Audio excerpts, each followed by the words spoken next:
Welcome to Freelance Sucks. Here we discuss the dark side of freelancing about which nobody usually talks out loud. In this show, we speak with experienced freelancers, and I'm sure listening to their stories helps you prepare for freelancers' challenges.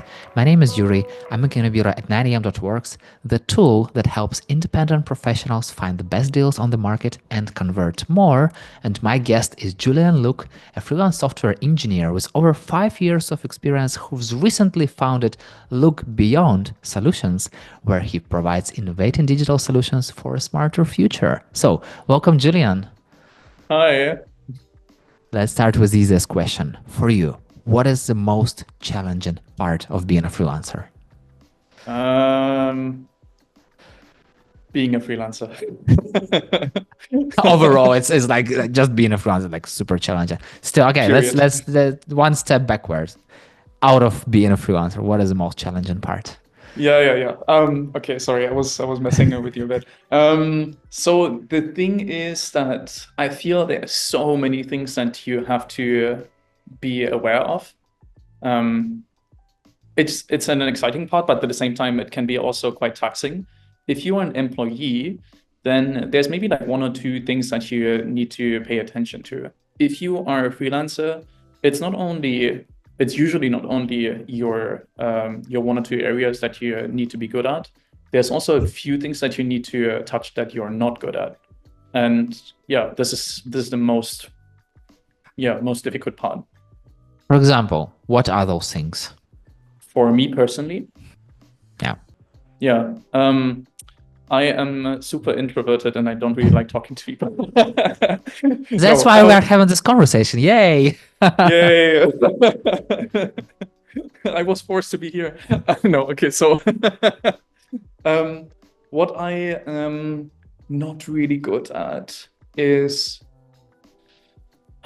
sales, actually. Yeah, I would really like to give this task away to somebody else and maybe be at the strategic side of a sales pitch, but not really pushing a person to close a deal with me.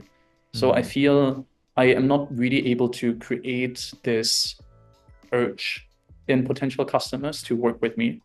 And yeah, that's something that I really struggle with. Still, you are doing it. So, what is your process to sell your experience? Uh, yeah, good question. Okay, I mean, like, there's a few things that I'm trying out, but I still haven't really found my perfect approach, I would say.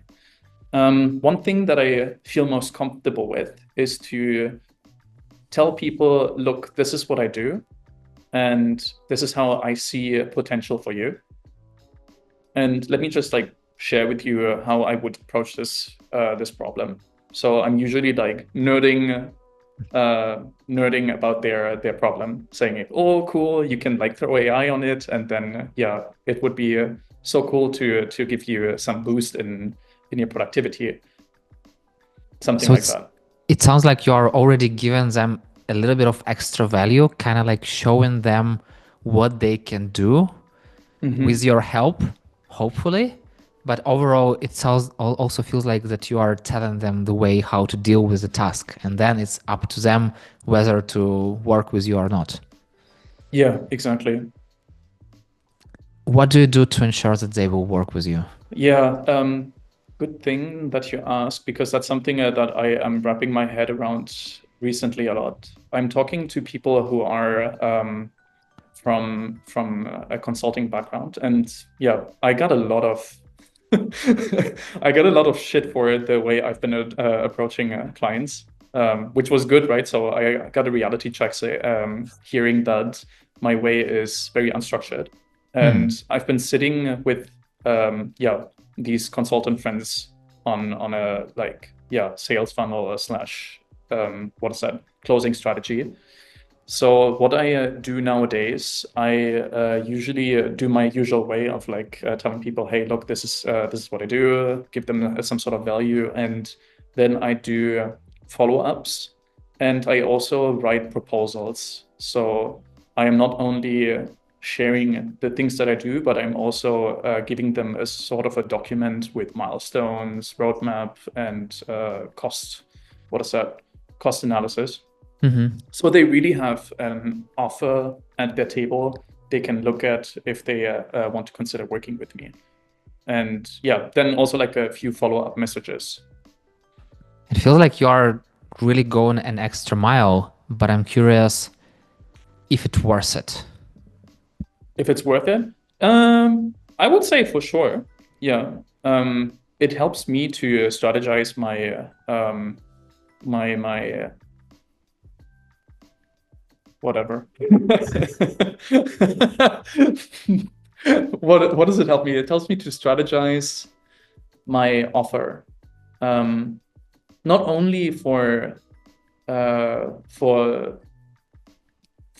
generating leads, but also when it comes to the contracting part later.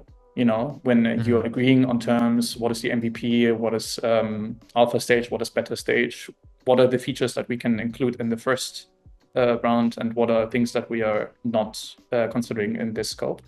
So those are things that I've been usually, I've been saying, okay, just pay me on an hourly basis, and then we see how we go, right? But clients don't work like that. They would like to know a budget they can spend with you and what they get out of this. And that's also something that I needed to understand. So on many ways, this is a way that I feel isn't only helping my clients to feel more comfortable with me, it's also kind of helping me to protect the overall agreement. You know, if I'm like disclosing before any stint, look, this is what we're gonna do, this is not what we're gonna do. Everyone is aware of the terms that we agreed on, instead of, oh, why don't you just do this for us for free or something like that, right? And also it sounds like people usually don't like uncertainties, and with your approach you are helping them to structure, to understand, to see this brighter future, to see the result where they might go if they work with you. Well said. Yes, that's true. Okay, so beside of the professional work you do, what is the most time-consuming thing you must deal with as a freelancer? That really depends on the phase that I'm on. So, because I'm dependent on the volume of client work that I have, I can distribute my time around a few areas. And we've been just mentioning at the start that there's so many things that I need to focus on. One of them is networking, marketing, content creation. Oh no, that's marketing. Okay. Further educating myself. And then doing the actual work. Last but not least, doing the actual work. Yeah, finally. Finally, yes. So yes, there's a lot of things that need to be prepared if you are not having any client work. But if you're having client work, then you're mostly focusing on this part, right? Again, like this really depends on the period. If there's a low period, so to say, with not much client work, then I'm mostly focusing on networking and marketing. If there is a lot of client work, then I'm mostly just being a full-time software developer, which is also a little bit dangerous because you're being inconsistent with your output in different areas, right? So one thing, again, that I struggle with, right? There's so many things to focus on. And if I focus too much on networking, I feel I'm dulling at my core skills. I'm starting to dull at my core skills. It's not like that I stop knowing how to code, but I realize I become slower. And that's kind of a sad thing, because at the end of the day, I want to build cool products. I want to be someone valuable to the industry. So I kind of feel like it's a little bit annoying to deal with all these things as a solopreneur. And I also believe that when you are an extrovert, networking energizes you, but for all other human beings, it might be a little bit of draining of energy. So I totally get this moment that you're getting lower on another part, because everyone has limited amount of energy for sure, and they have to. So definitely, someone has more energy, someone has less energy, but I feel like it's all about finding the sweet spot, what you what you use your time and your energy for, and I Wow. feel like it's the hardest part. Yes. I do have another take on this.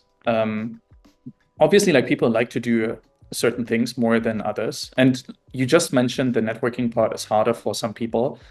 I so damn agree with this. One thing that so this is like one valuable take that I can share with you this year, for this year. I am not going out enough. So I feel like I'm spending too much time in front of my computer. I mean, right now we're having a conversation. This is a different thing, but I spending a lot of time working on things, conceptualizing stuff, building material, and whatever. And I think there is smarter approaches to this. You could network way more. Hmm. But then also, yeah, you don't really know like who you're gonna encounter. There's a little bit of a random factor to it, and you also don't know the quality of the people, which is also draining for me sometimes. Because if there's somebody who is, pardon me for saying this, utterly uninteresting, then it also drains me, right? Yeah, Yeah, and it's that's why. okay. Sometimes you click, sometimes you don't, and you have to choose. So Yes, yeah, that's why. So I definitely see this point, and I feel a lot of self-discipline and structure is needed. Also, some sort of a like understanding of what kind of direction is important right now. And for most of the part, as a solopreneur, you need to figure out these things for yourself, right? So yeah, even now with my own agency, I'm still trying to figure out a lot of things, talking to a lot of people, asking them, "Hey, how would you do this?" But everyone has like a different opinion on this. Everyone is yeah. saying this is important, and then yeah, you kind of like still have to figure out yourself. That's a solopreneurial, entrepreneurial way. You always have to figure out everything by yourself. And still, what is the most nerve-wracking thing you must deal with as a freelancer? Mm, most nerve-wracking. I think that's the discipline part for sure. What I Hmm. just mentioned. Um, yeah, if things work, then they work, and then you're not putting much thought into yeah how to position yourself, what to focus on right now. Um, I would say this is yeah when you have like full-time client work. And if this continues for an eternity, then I guess like you're never gonna start bothering about the other areas. If you're having a low period for a bit of a longer time, well, you're gonna start feeling a bit, um, what's the word? Disoriented. Hmm. You're gonna start thinking, ah, shit, what should I do now? And then you're gonna start losing your focus.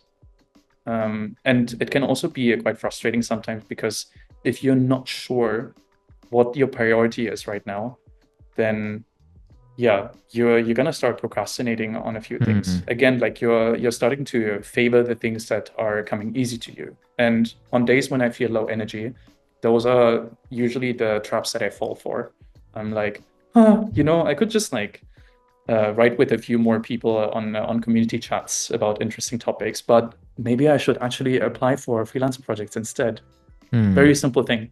So yeah, discipline, especially in low times, is super underestimated.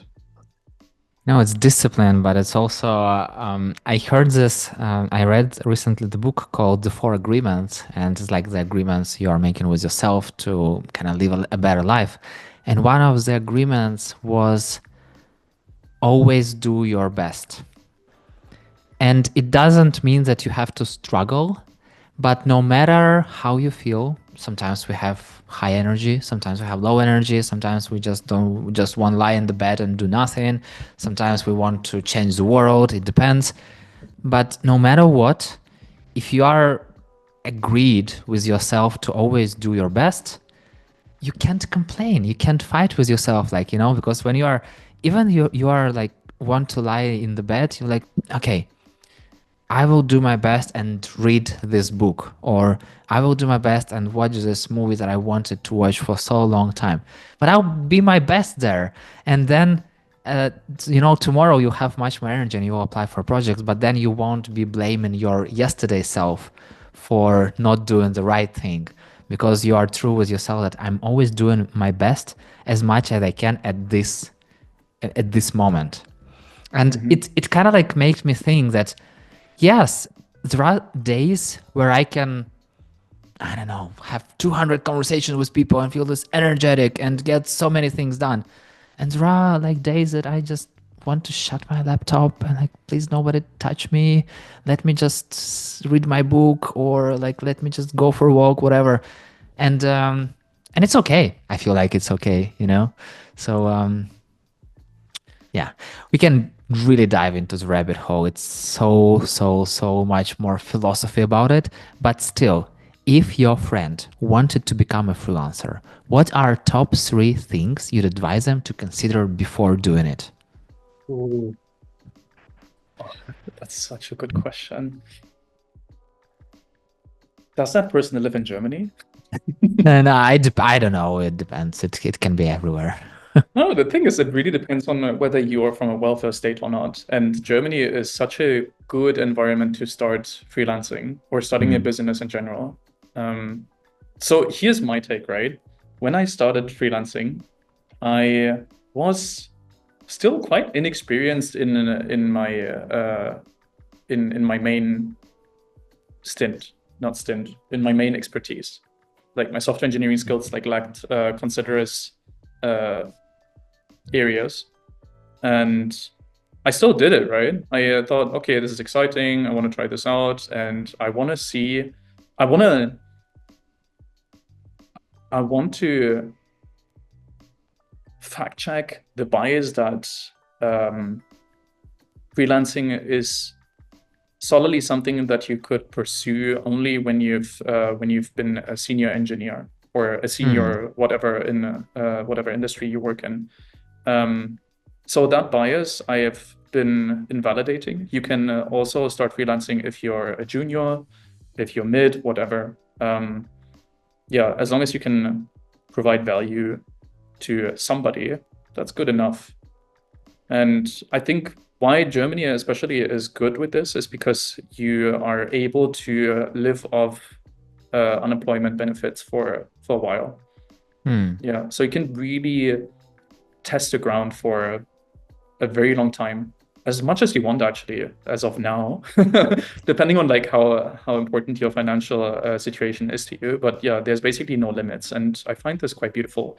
Whereas in other areas in the world, and I'm connecting with a lot of people from yeah, from countries in Asia right now. There's this guy who texted me saying, "Hey, I really like your content, and I'm so curious how it is to become a freelancer. Could you give me some advice?" I feel there's not much touch points in which I can relate to this person, because I had such an easy start comparably, right? Mm. But yeah, if it was a generic advice I would give to my friend, I would say start transitioning slowly. Ask your employer um, to do a part-time contract with you, so you can invest the remaining time in the week you would usually work full-time to develop your freelance business. If your employer won't allow you this, well, you have the weekend to build something. It's kind of sad because you'd also want to spend your weekend doing something fun, except creating business is your hobby. But yeah, so I would definitely try to figure out how to set aside some time to build connections, mostly build a go-to-market strategy, build a sales pitch, test the ground with yeah, with a few stakeholders that could be your potential yeah, your golden customers basically, right? And yeah, once you confirm that and you feel confident to become a full-time freelancer, just go. Yeah, most of the time the transition is quite scary. In my case, I basically quit my job and then I was like, yeah, I'm gonna be a freelancer now, and that was really scary for me. I wouldn't necessarily recommend this to everyone, only if you live in Germany. Yeah, because you have some benefits. Okay, got it. So, you know, Julian, I wish to have the sky is the limit, but time is the limit. So the final question. If you were starting freelancing today, what is one thing you would have done differently? I would have done the famous Apple approach. I would have started with asking myself, what is the thing that people need? And then iterate to the technical solution. Not saying, I want to do this and it's going to be so fun and people will love it, which is kind of the mindset of the of many startup founders nowadays. Yeah. Build it, they will come. No, Correct. you have to listen to them and then build it. Yeah. As a service provider, I think it's really important to have an understanding of the people you serve. So yeah, I think I would focus on that part first and have the confidence to work on or like hone the technical skills that are necessary for it later. Got it. You gave me just a really good thing, because I was just thinking that I know that many people need communities. And I was like, but they don't know this, and if I, for example, pitch myself that, hey, I can build your community, nobody cares. But if I really go to their pain points and help them to share, to like solve their pain points with the help of community, that's a different story. So yeah, thank you so much for this advice, but also for overall conversation and for sharing your experience so openly. Oh yeah, thank you too. For those who don't know it, we've been talking for almost 2 hours. That was fun. I really enjoyed that. And people will see just 20 minutes of the episode. So yeah, if you want the rest of the episode, just go connect with Julian and have your own 2 hour long conversation. And yeah, thank you so much for listening. If you like the show, hit the like button, 5 stars, and share it with your friend. That's it. We're done. See you in the next episode.